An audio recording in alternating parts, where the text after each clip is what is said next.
মাধ্যমিক test paper 2025-26 407 নম্বর পেজের 4-এর দাগে 4-এর অঙ্কটা জ্যামিতির একটা এসিকিউ আছে। দেখো ভালো করে, এই একটা এবিসি ত্রিভুজ আছে, আমার সাথে সাথে ছবিটা আঁকবে। ছবিটা পেনে আঁকলেও চলে। এখানে এবিসি একটা ত্রিভুজ আছে, যে ত্রিভুজের বিপরীত বাহুগুলোর উপর লম্ব টানা আছে, যা পরিবৃত্তকে যথাক্রমে এখান থেকে লম্ব টানলাম A1, বি বিন্দু থেকে যেটা লম্ব টানবো সেটা পরিবৃত্তকে B1, আর সি বিন্দু থেকে যেটা লম্ব টানবো সেটা পরিবৃত্তকে C1 বিন্দুতে ছেদ করে। এবার দেওয়া আছে যে এবিসি যে অ্যাঙ্গেলটা সেটা 45, এটা গিভেন আছে, এটা 45।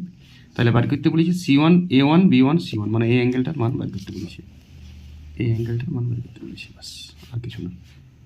এইটা আমার জিজ্ঞাসা চিহ্ন। দেখো এইভাবে তুমি পরীক্ষা তো এই ছবিটা আঁকার পর পেনেও করতে পারো উত্তরটা। এই ছবিটা আঁকার পর জাস্ট অঙ্কটা শুরু করবে। দেখো এই বিন্দুটা হচ্ছে লম্ব বিন্দু, এটা ক্লাস 9-এ ছিল। বিপরীত বাহুর উপর লম্বগুলো যে বিন্দুতে ছেদ করে তাকে লম্ব বিন্দু বলা হয়। ত্রিভুজের যেমন পরিকেন্দ্র আছে, অন্তকেন্দ্র আছে, ভরকেন্দ্র আছে, ঠিক তেমনি আরেকটা ত্রিভুজের বিন্দু সৃষ্টি হয় লম্ব বিন্দু। দেখো এই অ্যাঙ্গেলটা 90 ডিগ্রি হয়, বিপরীত বাহুর উপর লম্বগুলো 90 ডিগ্রি, তাহলে এই অ্যাঙ্গেলটা 90 ডিগ্রি। তুমি এই ত্রিভুজটার দিকে ধ্যান দাও, এই ত্রিভুজটা, এখানে আর নাম দেওয়ার দরকার নেই। এটা যদি 90 হয় তাহলে এটা 90, এটা 45, বুঝে গেছো? ত্রিভুজের তিনটা কোণ মিলে 180 হয়, এটা 90, এটা 45, তাহলে এটাও 45। এই অ্যাঙ্গেলটা যদি 45 হয়, একই বৃত্তাংশ কোণ, আমি ডাইরেক্ট লেখো B1 C1, ধ্যান দাও কোণটার দিকে, ওইটাও 45 হবে, কারণ এই কোণটার সাথে ওইটা একই বৃত্তাংশস্থ কোণ উপর দিয়ে আছে। দেখো একই বৃত্তাংশের উপর অবস্থিত আছে, বুঝে কিছু নিশ্চয়?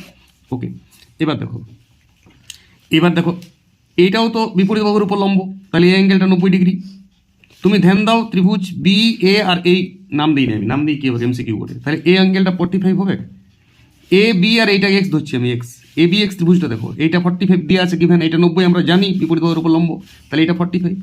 এবারে দেখো, তার মানে আমি পেয়ে গেলাম BA1 সমান 45 ডিগ্রি। এবারে দেখো এইটা আর এই বৃত্তাংশে এই অ্যাঙ্গেলটাও আছে আর এই অ্যাঙ্গেলটাও আছে। এই অ্যাঙ্গেলটা বলতে কোনটা বুঝাচ্ছি, B1 A1, এটাও 45, এই অ্যাঙ্গেলটাও 45, এটাও 45 পেয়েছি। এবার এই দুটো কোণ যোগ করে দিলে কোনটা আসবে? দেখো C1 B1 B আর B1 A1 যদি যোগ করি তাহলেই তো আমি পেয়ে গেলাম A1 B1 C1, এটাই তো A1 B1 C1 গো। তাহলে 45 যোগ করলে 90, বাস অঙ্ক শেষ, ঘটনা শেষ। এর বেশি কিছু লিখবেও না।